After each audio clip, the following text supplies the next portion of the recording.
Okay, let me make this clear. There's real-time computing. You've heard about it. But what about real-time computing? Imagine you want to see how sales are doing in your Southwest region.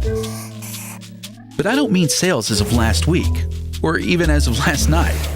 I mean sales info so immediate the customer probably hasn't even left the store yet.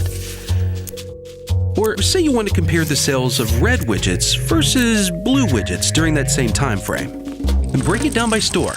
A couple of hours to run the report? Nothing new, right? What if you could run those numbers in less than 2 seconds?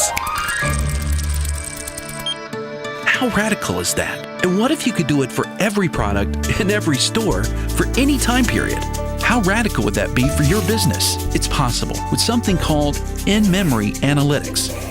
Instead of moving billions of records from hard drives to a processor to be analyzed, the data is stored compressed in memory, so you can easily access and analyze 2 billion records in seconds, not hours. Check this out. One of your big customers insists on a discount. Imagine using real-time analytics to check the profitability of the order with and without the discount, or being able to forecast the profitability impact on your quarterly result if you decide not to accept the order.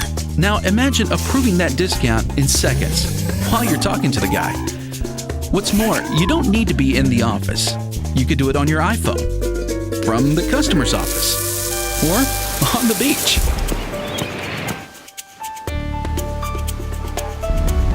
Listen, there are a million examples, but the most important thing to remember, when your data is updated constantly, when you're not limited by the amount of data you can analyze, when you have a snapshot of your business as it exists this second, you can make smarter, faster decisions every minute of every day.